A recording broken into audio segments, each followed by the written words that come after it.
So I've got some rhubarb and I want to make a cake, but I also really like rhubarb crumble. So I'm going to make a rhubarb crumble cake. It might sound odd, but it's really delicious. Let's get started. These are all the ingredients that you need, and I'll write them out in the description below. We're going to start by making the crumble, so we mix in a teaspoon of ginger with the flour, add a bit of salt, and the sugar, and then the butter. And then we're just going to rub it together.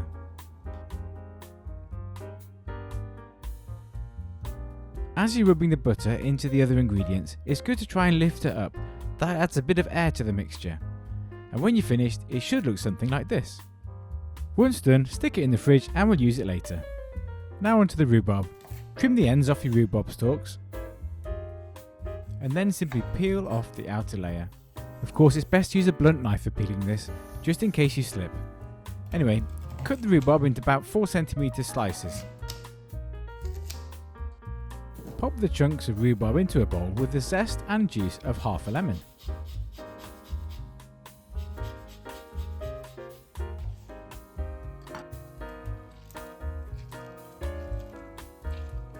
Give it a bit of a mix, and then we'll let that sit for a bit until we're ready to use it. Next, we need to make the sponge. Beat the softened butter with the sugar until light and fluffy. It's best to start slow and then increase the speed. Once it's light and fluffy, it's time to add the eggs. Add these one at a time, beating in between.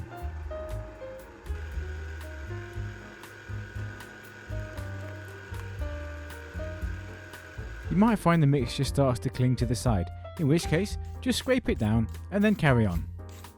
This is a great opportunity just to click like on this video, or share it with a friend, or even subscribe. All of these things really help us out. Anyway, back to the recipe. Once all the eggs have been incorporated, add the yogurt. And then the self-raising flour, making sure you're not beating too fast while you're adding this or it will go everywhere. Next, add the vanilla. I'm using vanilla bean paste, but you can use extract if you prefer.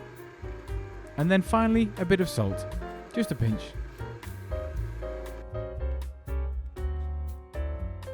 Before transferring this to the baking dish, we need to fold in any juices that came out of the rhubarb, just for a bit of extra flavour. Now we can transfer this to our tray baked tin. Level the top, pushing it into the corners, whilst trying to keep as much air in as you can, so don't work it too much. Then simply add on the rhubarb pieces as evenly as possible, and just give them a gentle push in to make sure they don't float too high. And finally, top this with the crumble mix that we made right at the beginning. This can now go into an oven that's been preheated to 180 degrees C. After 45 to 50 minutes, it should look like this. Let it cool in the tin for a bit before slicing up and enjoying. I hope you enjoyed this recipe for our rhubarb crumble cake. Please do subscribe, share and like this video, and we'll see you again soon on Smiles Like Home Cooking. Thanks for watching.